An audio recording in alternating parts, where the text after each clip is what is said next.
with my check that we're double live. Oh, good. So, assuming that we're live, welcome along. Let me just get up my my screen here. So, welcome along to episode 5 of and I want to go and I want to present. Welcome along to episode 5 of Alex McLeod. Streams from his back bedroom, does the webinar thing, and today's episode is visual effects and visual effects within Premiere, and also a little bit of After Effects depending on how far we get. So it's basically taking a look at what you've got inside of Premiere Pro to help with to lift your edits from being sort of really nice edits to really super nice edits, and how to increase the production value, and how to add a few more strings to your bow in terms of what you can do as an editor. If you've not seen any of these before, so my name's Alex McLeod. I'm the owner of MediaCity Training, which is a training company, primarily Adobe focused, but we do other applications as well.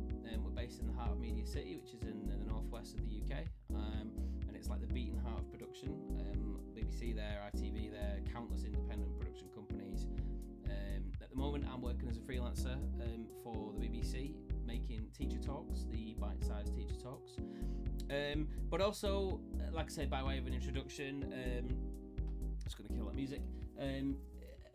As a trainer, as a consultant, as a person who does workflow, that sort of thing, these are some of the clients that I've worked for.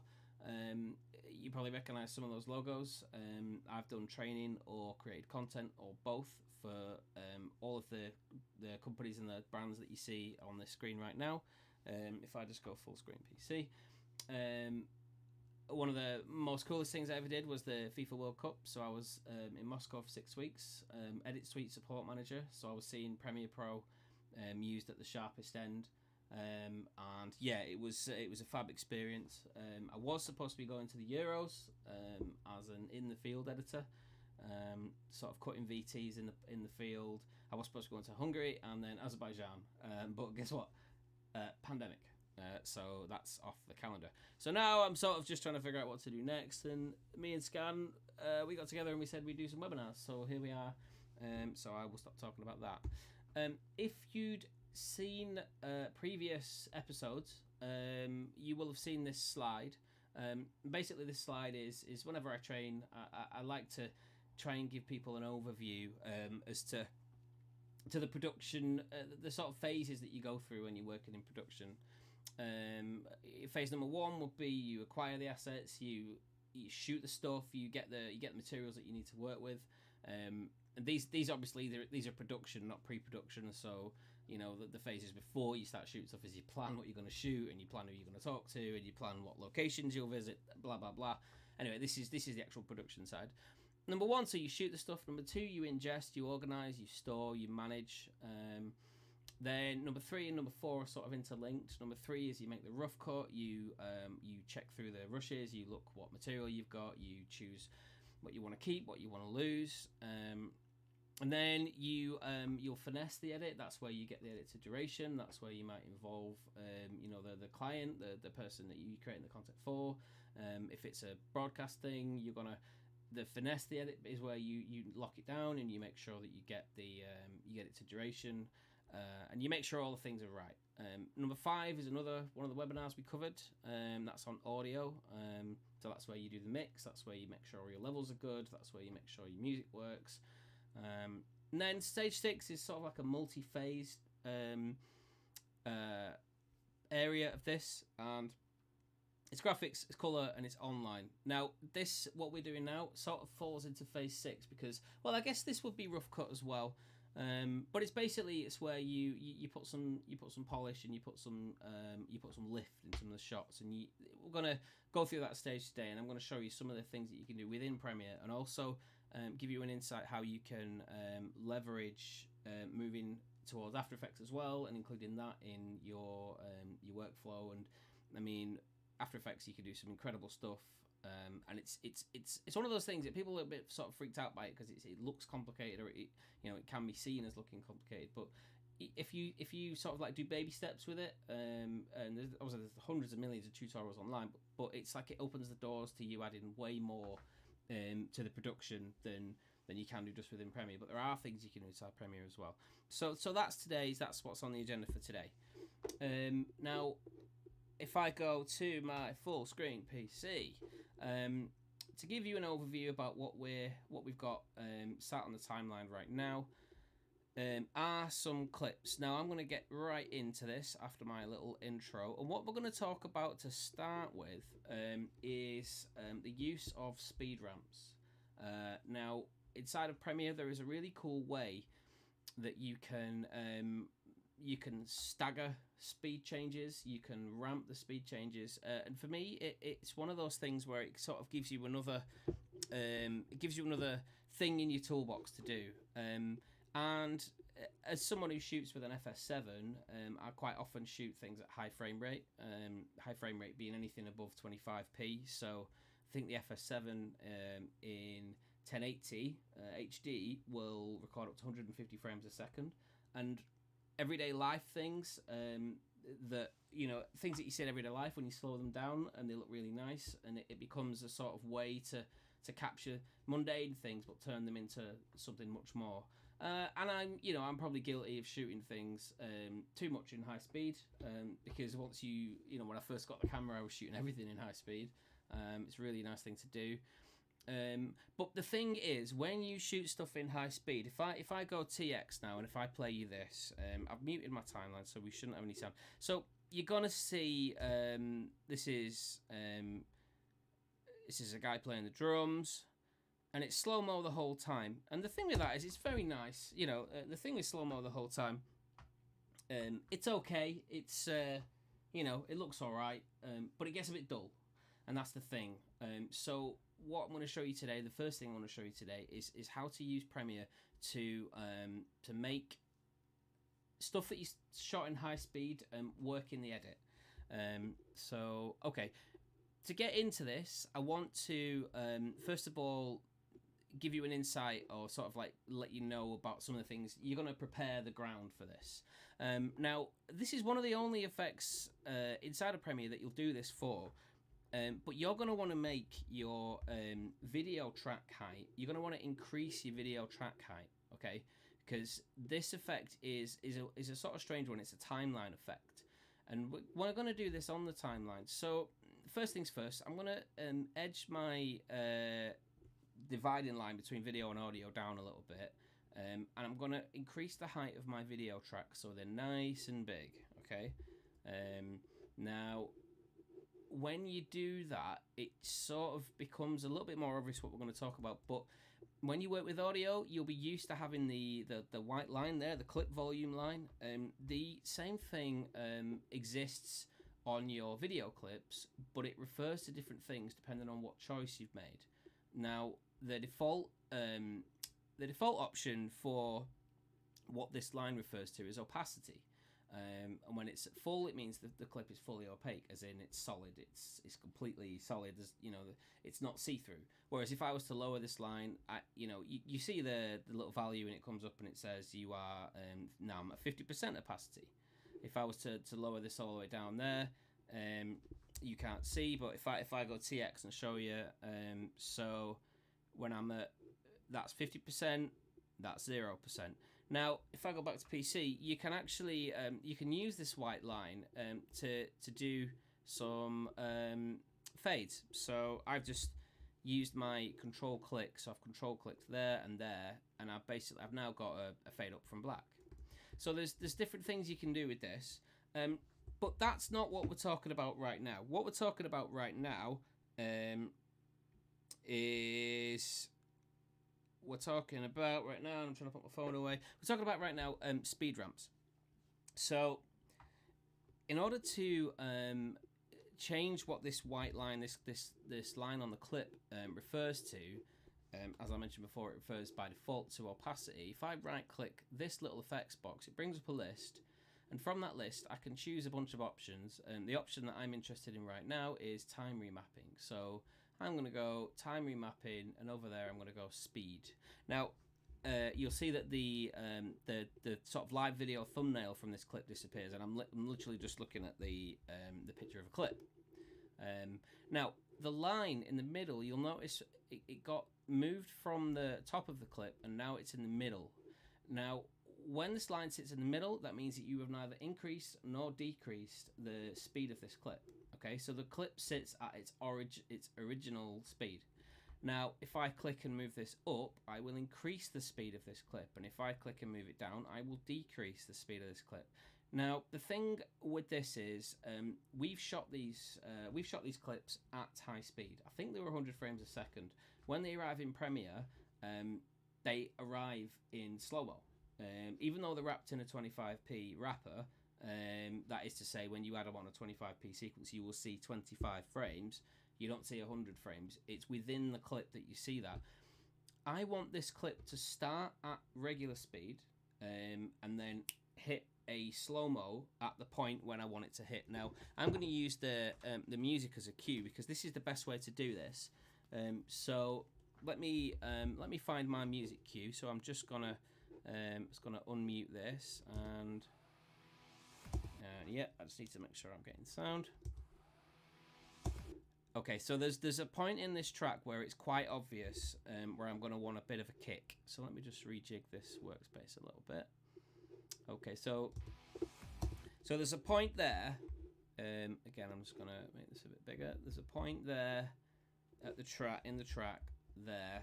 There's a bit of a kick. So I'm going to just add a marker. Now, to add a marker, just make sure you've no clip selected, because otherwise you'll end up adding a marker to the clip, which is not what we want to do here. Make sure there's no clip selected, get your playhead in the right place, hit M. This is now added a marker. Markers are extremely useful. If you're not using markers, take a look into them, because they are great. So that's my marker, okay? So I know there that my music sort of hits a point there. Okay, so that's number one. Next thing we want to do is I'm going to increase I'm going to just lower this back down and increase the height. I want this clip to play at regular speed. Okay, now to do that, because it's originally slow-mo, I'm going to have to speed it up. So I'm going to click and drag this line up here, and I'm going to do it to about 400% and see how that looks. Okay, so where are we? Now that's too fast, so let me slow it down. Let's try it 300. Okay, so there's a bit where he hits a cymbal. I think that's there. Okay, so I want to get my clip so that if I, all right, so that's my point there. So I want it to slow down there. Okay, so bear with me. I've got this clip so that it's playing back at 100% in terms of like it's playing back in real time. I've had to increase the speed of it using this white line to get it to that point. I now need to decide at what point I want it to hit the slow-mo. Okay, so I'm going to scroll, and he bashes the cymbal right about there. Okay, so that is my point where I want to hit this into slow-mo. So next thing, on this line, I'm going to hover over my mouse, and I'm going to hold Control. Now I'm using a PC. If you're using a Mac, it's Command. Okay, so you get your playhead over the point in the white line where you want to do this. This is add a keyframe. Hold Control or Command and click Go. And then we have our, this is our keyframe. Now, if you make any if you make any speed adjustments to either side of this keyframe, they will be done to just that side. So now I'm gonna get this back to at its native 100% speed, which obviously because it was shot in slow-mo is slow. I'm going to take this over here and use that marker. Let me just get it there and try and sync these two up. And then I'm going to trim this clip back. So this should now be regular speed, slow-mo. Ready? Okay, let's go TX to see.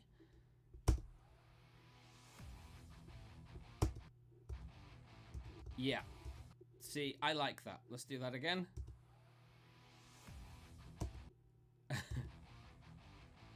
Okay. Boom. Now, there is a part of this. There's a part of this track. The key for me, the key to doing ramps is for them not to stay around too long. So you want to basically you want to jolt the person who's watching it. So it's like you get used to seeing something, but not long enough, and then you jolt them back out again. And it's like it constantly sort of holds their attention. So if I play this again, boom, boom. So there's a point there where I want this to go back into regular speed. So it's just the simple case of, again, we hold the control key, click, and then I can increase that back to 100. Well, I can increase that back to 300%, which is in real time. It will play back in real time again. So then let's have a look at this. So that for me doesn't work exactly on the button. So I need to click and drag this keyframe to get it a few frames back. Now, you're going to want to hold the Alt key to do this, because otherwise other things happen. So I'm just going to hold the Alt key and just drag that a couple of frames back. Okay, so then let's try this again. Boom, boom. Yes, like that. Let's cut to the next clip. I'm ashamed to say I can't remember the name of this band. I filmed them a couple of years ago and they were utterly bonkers. I mean, like, wow. Heavy, but in a good way. And I mean, yeah, my ears are still ringing, and it was 2 years ago. And that's called tinnitus, and it's bad. But was it worth it? I don't know. Anyway, let's go back to this. Boom, boom. And then let's cut.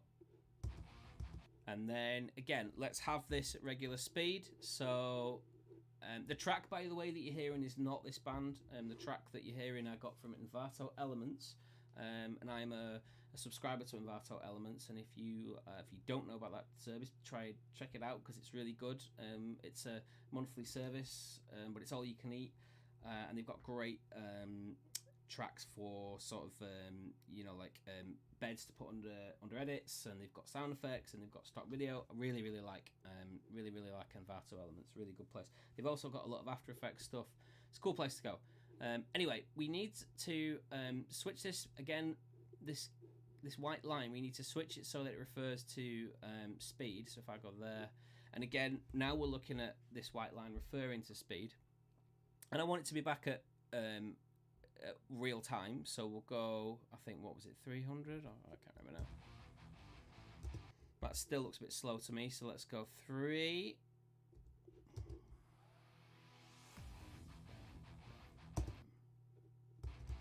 Alright, so he lifts his leg up there.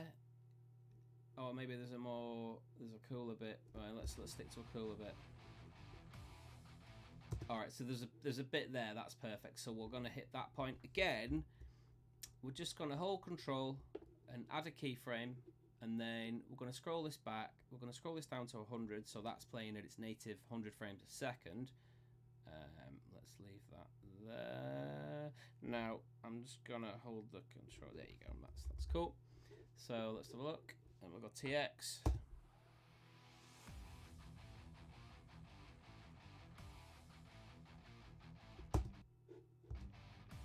Right, so then there's another sort of moment in the music where we can punch this back up again, and let's just do that one more time. So let's TX it.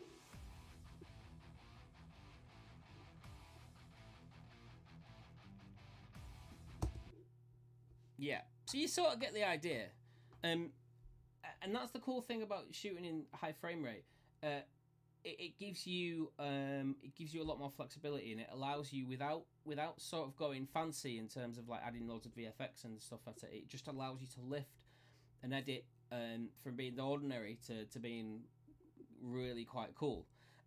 Now, so far what we've done is we've just done solid jumps. So, regular speed, slow-mo, regular speed. What we haven't done yet is a speed ramp. So let's deal with that next. I'm going to lose this clip, pull this one back here, and by accident move to a different sequence.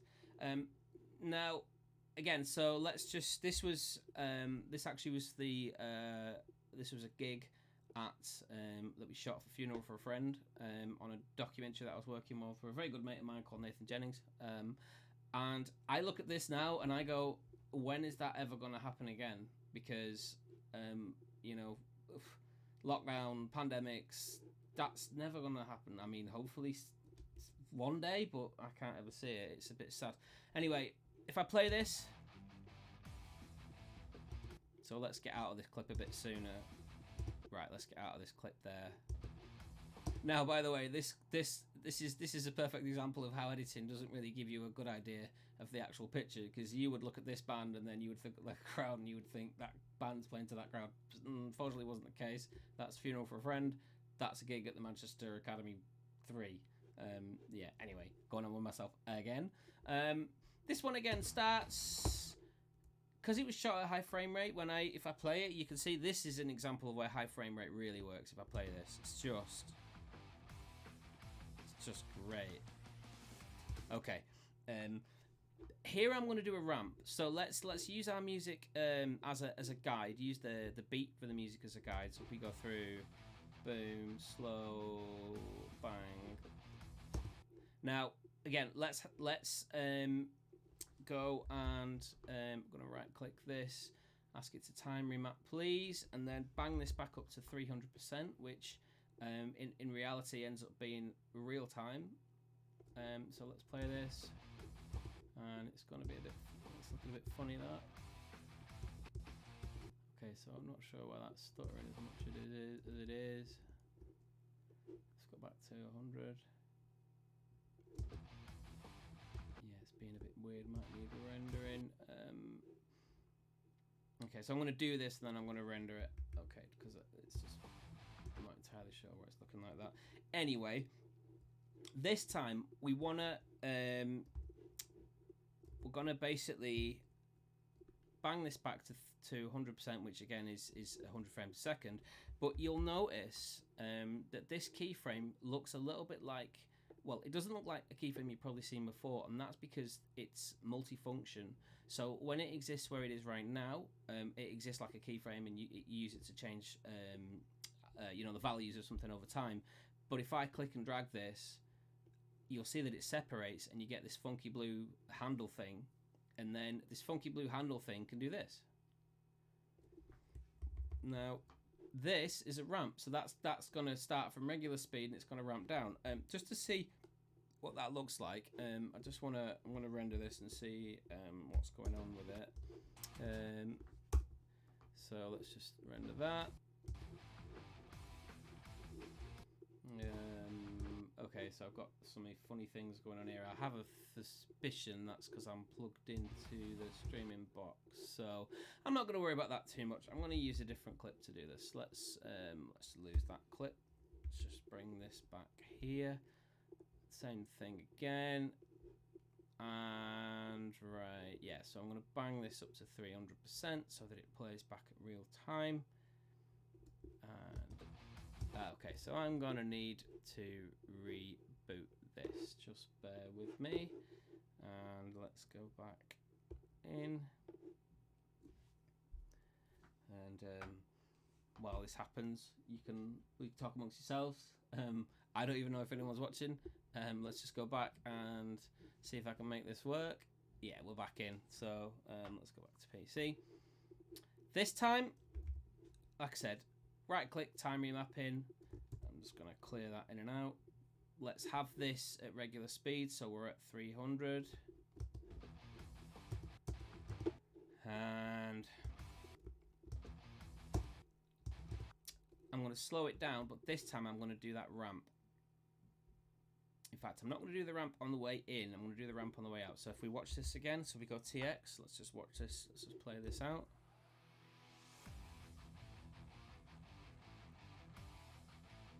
Boom, slow, back to normal, cut. Okay, now you see there, go back to the PC, you see there that we've got, again, that 1 minute it's playing at one speed, the next minute it's playing at another. We're going to ramp this now, but we're going to ramp it in the opposite direction. So let's have it cut, and then, let's undo that. This time, we're going to separate these two keyframes here, like this. But let's just undo that. And this comes back up. Separate these two, click in the middle, and then let's bang that ramp up like that.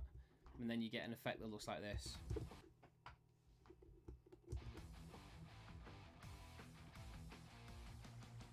You see? So you can gradually adjust the time from slow back to regular, and vice versa, and so on and so forth. And it is a great effect. You know, my caution is to you, if you're editing, don't overuse it. Like me, I overuse it. I do it all the time. But it really does lift. It really does lift an edit, and it's not a difficult technique to do. And it's one of those ones that if you're not using it, it might be worth looking into. Depends what kind of edits you work on. And it usually prompts a question as well. I'm not looking at the live stream, so I've got no idea maybe no one watching this. It's fine, we're recording it anyway. So it usually begs the question, what about doing it with clips that were shot at 25p or 24p, shots that weren't, you know, shot in high frame rate? And when it comes to that that kind of clip, let me just clear those markers, or maybe not clear the markers. When it comes to that kind of clip, there are things you can do. But if I go in and show you right click, time remapping speed, and slow this one down, and bear in mind this was shot in regular speed, so I want to slow it down. So if I go like, I'm going to go 42, play this, if I go TX, you'll see that it plays quite let's lose that music for this particular clip. See, that's not really acceptable, because you've got a large jump between one frame and the next. So on that occasion, what we need to do is we need to use what's known as frame blending, or what do they call it? I can never remember. If I'm going to right click this clip, and from this list of options, we're going to go, where are we going to go? We're going to go frame interpolation, and it's optical flow. Now let me just go PC because you haven't seen that. So let me just rejig that step. So here we go, right click, and then we go time interpolation, and we go optical flow.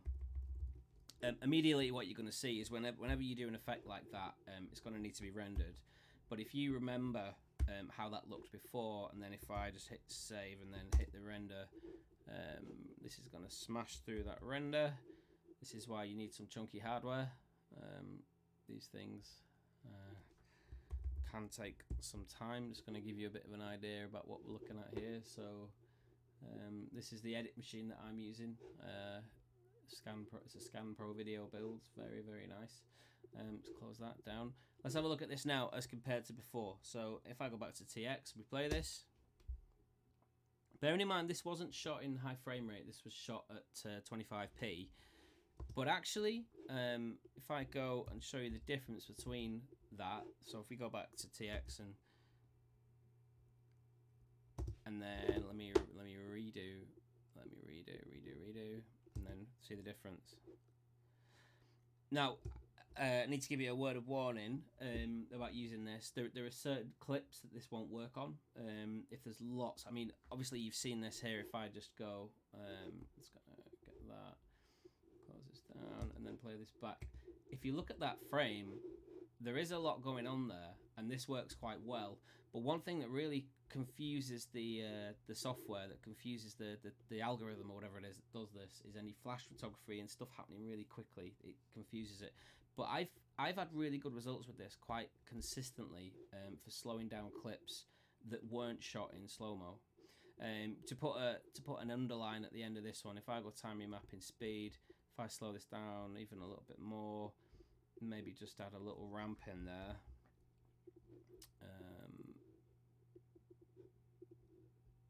And then, yeah, let's just zoom out. You can see that it still holds up quite well. I need to, let's just render this bad boy.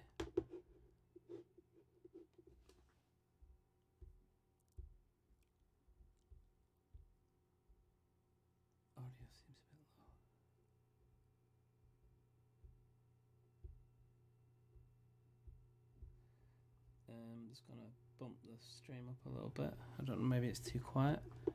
So I'm just doing a render now, but I'm actually rendering the whole timeline rather than that portion. So let's have a look at this full TX. yeah, holds up quite well. So yeah, to put an end to this particular topic, time remapping is a good way to work. I like it a lot, especially if you're shooting on cameras where you can shoot at high frame rate. Have a look at it, because oftentimes the temptation is just to stick one slow-mo clip after another, whereas doing this allows you to inject a little bit of variety into the edit, which is the thing that, if you view a person that's watching it, if they're always a little bit like, whoa, that's good, that sort of, and if you time it with the music, not only can you time your cuts with the music, but you can time the speeds and stuff with your edits. It lifts the edit from being sort of normal to super cool. Yeah, it's a thing that I do quite a lot. It's a crutch. I use it a lot. So moving on from that, I wanted to see where I've gone with this. So I've actually made this is a bit of an old faithful. I always fall back on this one because I think it's very cool. We've used it on a number of occasions, but very often working in sort of corporate branded commercial TV sort of stuff, you're tasked with making certain elements of a frame unrecognizable and blurring things out. Used to be quite a pain to do. You had to manually keyframe each every move of the camera or every move of the object. You had to keyframe the mask, which is what we're going to do, in front of the whatever item it was that you wanted to obscure. So on this one, we need, for whatever reason, to lose this guy's license plate. This car here hasn't signed a release form, is running from the police. Not running from the police, just make it clear. I don't know who this guy is. He's not running from police. But there is some sort of mysterious reason as to why we have to blank his license plate. Yeah, sorry, mysterious guy, whoever you are. I'm going to go and let's blank your license plate. So you have to first of all pick an effect that you want to do this with. If I go effects, we'll do a mosaic on this one. We'll go old school. There's your mosaic. So I'm going to take that, click and drag it. I've now applied that to the clip, and you can see if I go TX, it's full, and this is probably not what you want. So we need now to go to the parameters, the values for this effect that we've just applied. So to do that, in my workspace, I have got very neatly, this is BBC Sport News Training. You'll see that's the name of this project. So this is we did some training back in 2018, and I built all this project for that, and it's just useful for training. That's why it's called this. Should have renamed it Scan Pro Video Webinar Training, but I didn't. So anyway, we go to effects control. So here we went to apply the effect, and then we go here to change the values of the effect. So I'm just going to scroll up and close. I'm going to shut these two down so they're not competing for my attention. And I'm going to look at mosaic.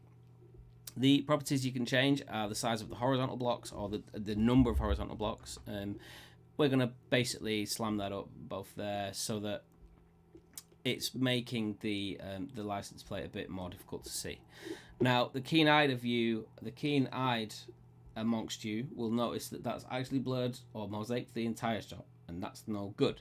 So we now, need to mask off an area of that clip that we want to isolate. So to do that, I'm going to use this little tool here, the Free Draw Bezier.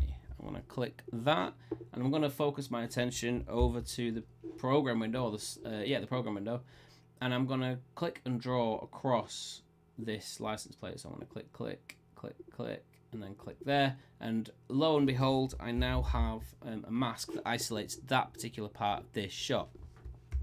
Some of the other bits you can do is you can increase the feather, you can expand the size of the mask, and that to me works okay. Now, the problem with this is back in the day you would have to keyframe this the whole time so that it follows the car as it drives in and out of frame.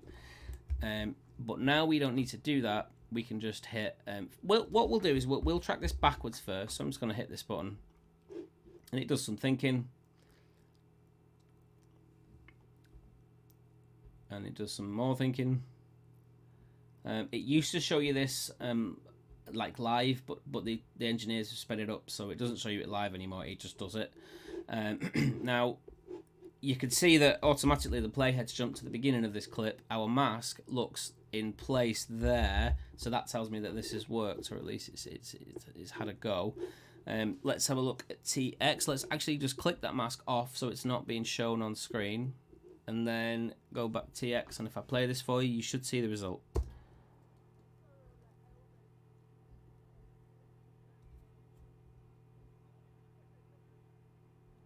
I mean, how long did that take? That took literally seconds, and you know, you sort of job done. Obviously, there's going to be a bit where it goes out of the frame, and what you can actually see is by tracking, we've created a bunch of keyframes, and the software's created a bunch of keyframes. So I just need to track forward now, and it's done. So track forward, and you need to do a little bit more work. For instance, when it gets to this point, we need to maybe just expand it a little bit, or maybe increase the amount of blocks, or decrease the amount of blocks, but just so that it becomes like it's still unrecognizable right the way through the shot. But that, as an inbuilt effect, for me is absolutely really good. And the thing to mention about what I've just done there is only because it was mosaic that we did this with doesn't mean it has to be mosaic. If I was to use let's clear that search box, go up here and just do a search on blur. If I let's just scroll down, and where are we? Yeah, we want to go Gaussian blur, Gaussian blur. Opinion is divided on what that's actually called. Again, I'm going to repeat that same thing, but you've got on that effect as well, you'll see that mask is present. So we can do that same thing. Let's draw dot, dot, dot, dot, dot, and let's feather, and let's increase. And I love this value here, the blurriness. It's like a Monday morning effect. It's like, what we're going to call that one, guys? It's just blurriness. Fine, yeah, pass. So let's make that, and then let's go back there. I'd love to be in a committee meeting when they create effects and they all sit around going, right, so this thing does what? What are we going to call it? I've never seen a more obvious one than blurriness. I mean, it does what it says on the tin, so, you know, we can't really complain. Again, my LED light's dying. I need to remember to charge this thing. So, again, if we play this, we might need to increase the size of it. Let's just expand it a little bit. Maybe feather it a bit less, and then there you go. For me, it works fab. Really good. It loses. I haven't asked it to track forward past this point, so I'm just going to track it forward. And play it there, and there you go. So that's another one. Love that. You know, any effect that you might need to use, any effect that you see that has these masks allows you to do this. It's dead easy, massive time saver. If you're working in current affairs or news or whatever, and you haven't got this one on your radar, put it on your radar. It's mega. We're going to talk about motion graphic templates. Not going to talk about that. What I do want to show you is a way into After Effects, and this hopefully will perhaps, if you're an editor that's always thought about using After Effects, but has always been a little bit freaked out by it. I want to show you how easy it is to do some cool stuff. Now, you know, if you've got if you're a subscriber to the Creative Cloud, if you've got a membership, you know, and you're subscribing just to the whole package, you've got access to After Effects, and After Effects is just next level type stuff. Anyway, what we're going to do is we're going to send this clip over to After Effects, but my biggest tip, and the thing that I do all the time whenever I send things to After Effects, is I always make sure I've got it open first. So here I'm just going to go, and I'm in After Effects. I've got it open. I've got the two applications open at the same time, and I'm going to go, and in After Effects I'm going to save as, and I'm going to call this one I'm going to call it Demo 1. Obviously you would call this something a bit cleverer. This would be related to whatever project that you're working on. But yeah, that's what I'm going to call it. So click save. Now the key thing to this is if you were watching the webinar number 1 where I talked about how to organize and how to manage. Let me just go. So let me see PC and let me see if I made one on my desktop. Yeah, so where are we? So okay, so I made I use an application called Posthaste to build structures and templates for folders for a Premiere project, and some of the folders that I have at the root level, there's 2 folders. There's projects and media. If I open up media, that shows you the folders that I'll have. But if I go back one step and open up projects, you'll see that I've actually allocated areas for not only Premiere projects, but also for After Effects projects, Audition projects, and miscellaneous as well. So miscellaneous could include Photoshop and Illustrator and other applications. If it's a project file, it goes in here. Now on that subject, this is an After Effects project file, so I'm going to place it there. If you haven't had a chance, if you weren't watching for the first webinar, I would encourage you to have a look at that, because it's really useful for building foundations and getting this stuff right. Anyway, won't bang on about that too much, but just take note that I have After Effects open. I'm going to switch back now to Premiere. I'm basically going to send this to Premiere, so I'm just going to right click, and from sort of near the top, I'm going to go replace with After Effects composition. What happens is, because After Effects is already open, it sends that clip straight to After Effects, and you can see in my After Effects project window that I've got 2 things. I've got the original clip and I've got a composition. Now, another big piece of advice when you're going to do After Effects is make sure you label stuff properly. So, and also file it properly. So I'm gonna make a new bin, and I'm gonna call this clips, and I'm gonna make another new bin, and I'm gonna call it comps. So my clip is going to go in my clip bin, and my comp is going to go in my comp bin. I'm going to rename this. I'm going to rename this so it's obvious what it is from the immediate looking at. So this is a conductor that we've worked with in the past. Amazing violin player, amazing musician, amazing guy. He's now conducting, and he did a thing for Gary Newman. He did like a whole lot of concerts for Gary Newman where he was conducting for the band. It was just incredible. Excuse me. Anyway, I'm going to call this composition. What do we call it? What are we calling this? We're going to call this the Roto brush. So I'm going to go. This is a Roto brush comp 1. Okay. Now, just to show you a few things, I have a clip here that is also in here. So After Effects is now talking to this clip. This clip is live in both applications. If I was to do something such as, if I go over to my effects and presets, I'm going to do a quick search on rain. This is one that I always show because it's quite obvious. CC rainfall, apply. Let's change the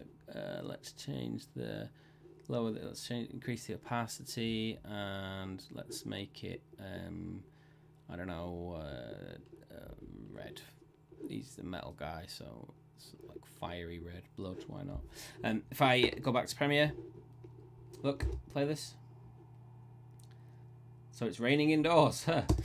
That isn't what I wanted to show you, but it's an example of how easy it is to get a clip from Premiere to After Effects and do stuff like this. So I don't want to it isn't what I wanted to do. What I want to do is I want to put some text on screen, but I want to separate the text. So I want to put text behind Simon, okay? And this is to show you how easy this is. So on my composition, I'm gonna Control D, and on a Mac that's Command D, and basically I've now got 2 instances of this clip inside the composition. Again, making things easy, I want to hit the Enter key, and that allows me to rename, and I'm going to call this Roto layer, and then I'm going to go and hit this, and I'm going to call this background. Okay, so all this stuff is key. Keep on top of this, and your experience of After Effects won't be too bad. So what's going to happen is I want to isolate Simon from the background so that he sits in his own layer. Now to do that, we have to actually edit this clip in its own layer window, okay? And to do that, we double click. Now inside of After Effects, you could see that I've got my composition window, which is both of those clips, and my layer window, which is just this clip, okay? So that's it's sort of like in Premiere World having a source versus a program, okay? That's sort of how it works. It's not exactly like that, but if you think of it in those terms, that can be helpful a little bit. Anyway, I need to do the work here, and I want to isolate him from the layer, as I mentioned. So if I go up and I'm going to use this little gadget here, the Roto brush. This for me is a revelation. Won't go into too much detail about how to use this, but if you control and click, and I think on a Mac it's command and click, you will increase the brush size. And I'm going to broad strokes brush along the edges of Simon here, like this. And then I'm going to let go. And what that line tells you is that it knows, it's looking for this shape now. So if I get there, but it's not perfect. So when it's not done the best job, you want to basically use the same brush, but instead of just clicking and dragging your left mouse button, you're going to hold the Alt key, and it goes from green to red, and it allows you to eradicate portions that it's selected. So I'm doing that round here. I'm doing that round here. And this is getting closer to the edge of him. Let's go there, and then let's go there. And I'm not going to spend too much time on this because, you know, time is precious, and it's sunny outside, and I've got 15 more BBC bite-sized videos to edit before tomorrow.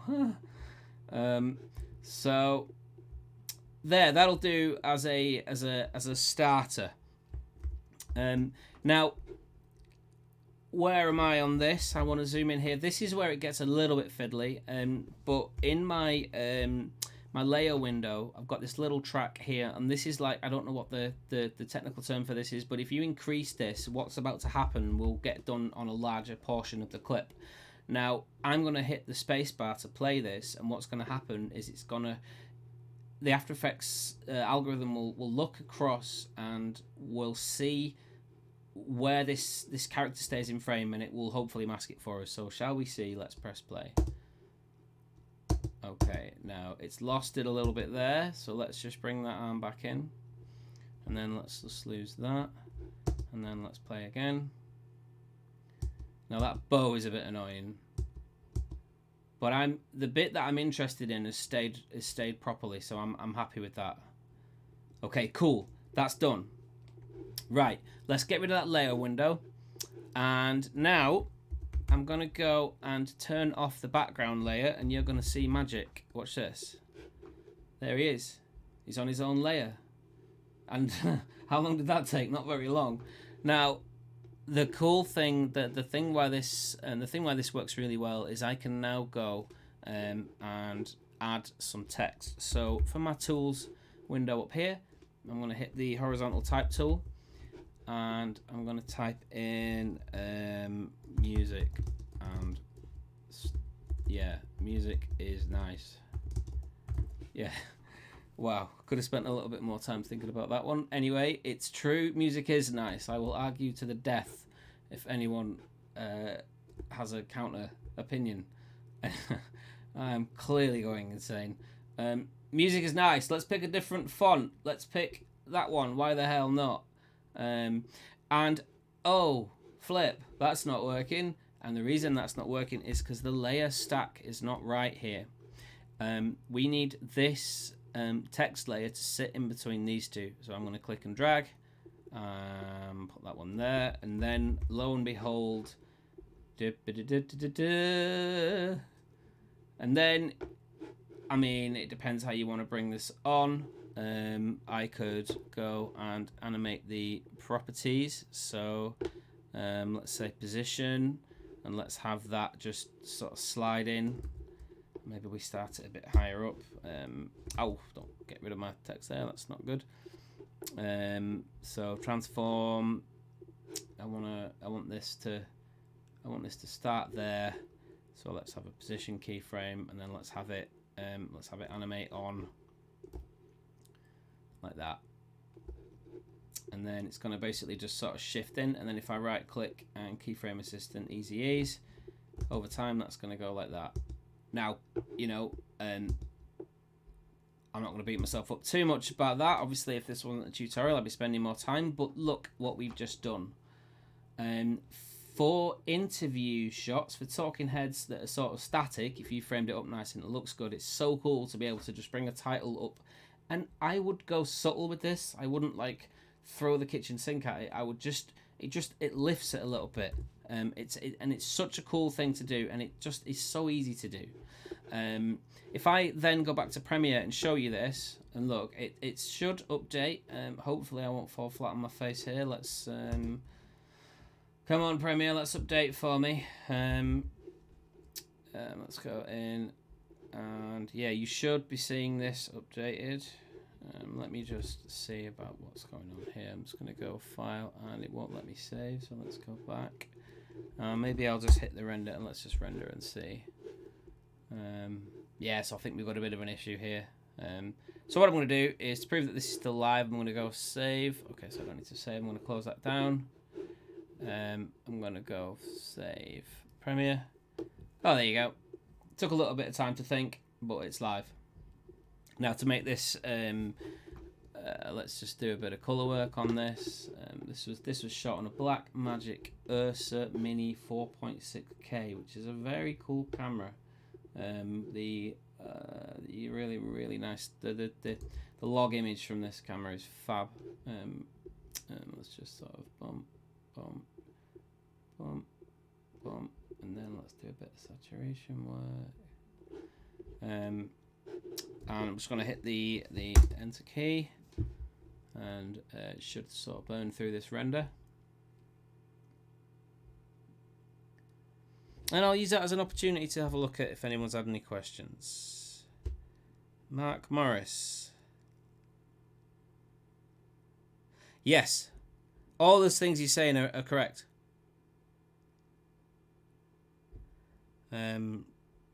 It's good. And it adds a lot of production value to your stuff. So yeah, just a little bit of an insight about how you can quite simply dynamic link straight to After Effects, and then it opens up the door to literally a whole new world. One of the things that often gets asked whenever I do training is like, how if this is here and ready, how then do I get back to the composition? And it's quite simple with this clip here. If I want to get back to After Effects and make a change, whatever, if I right click and it's right click edit original, and that's something you really need to remember. I've seen dynamic link used what I would say incorrectly, in that like people will create a brand new After Effects project for every single link that they have. So you might have 10 clips in a sequence that are all being dynamic linked to After Effects. What you don't want is 10 After Effects projects, because that really does open the door towards potential failure, and you know that's not a good way to go. So just remember, one Premiere project, one After Effects project. Try and think like that, and you shouldn't go too far wrong with sending things to After Effects. And you know, with every update, and there's more stuff you can do. And you know, I would point you towards, if you're looking at After Effects, like Andrew Kramer, Andrew Davis has got some really good After Effects tutorials. These are guys that I've followed and watched for years. I've sort of resigned myself at the age that I'm at now that I'm not going to be an After Effects guy, because it's just a minefield and it's too much to it, and I could do 15 hours a day and still not be as good as people that love it. But it lends a little bit of extra production value to me. There's other things you can do with this as well. There's 2 or 3 things that I do in After Effects that if you see my edits, you'll go, okay, that had to be After Effects, because you can't do it in any other way. And the thing is, you've got it. You know, if you Creative Cloud subscriber, it's there. You've got it. Why not use it? So there wasn't many other things that I wanted to talk about right now. I'm not seeing any questions on the thing, so that's good. I can get back to my bite size. I want to say thanks very much for watching. Hopefully when things get back to normal, we'll be able to do some classroom training. And yeah, just to give you a bit of an insight, like my training room is based at MediaCity. We train pretty much everyone you can think of. The kit we use in there is really nice. We've got an Intel i7 Skull Canyon, so there's 6 of those. Each trainee gets one. They also get, the machine that I'm using, this webinar that you've just seen is an Intel i9 16 core CPU, 64 gig RAM. Like cost-wise, this wasn't hideous. This was actually quite affordable for what it does, and it's perfect for editing. It really, really is. Then I'm using a BenQ. I use BenQ monitors. Highly recommend BenQ. Really, really like them. And the keyboard that you can see is a Logic Keys backlit shortcut keyboard. And the streaming kit that you can see, I'm using a Roland VR 1HD, which I absolutely love. It's really, really good, and I think it's going to be a thing I'll be using a lot in the future. The camera that I'm shooting this with is an f/7 Mark 1. I've got a Takina 11-16 f2.8 lens. The microphone you can see on the desk is an NTG1. And here are some links for people that I recommend. So Premiere Pro, Premiere Gal, Adobe.com's got some great Premiere Pro tutorials, and the book you can see is by a guy I've done a bit of work with, Yala, and this is a great book. 1,000+ pages of awesome Premiere knowledge. There's a Premiere Pro Facebook group, Adobe Premiere Pro editors on Facebook. I think there's something like 27,000 members. It's a fantastic resource. A lot of Adobe engineers are on there, and yeah, it's a good place to go if you're trying to teach yourself a bit more Premiere. So thanks very much for watching. The final webinar will be on what day are we on now? Will be on Tuesday, coming Tuesday, and it's all about what to do with a project when you've finished with it, delivery and codecs and that sort of thing. So thanks very much for watching, and hope you have a good weekend, and I will see you another time.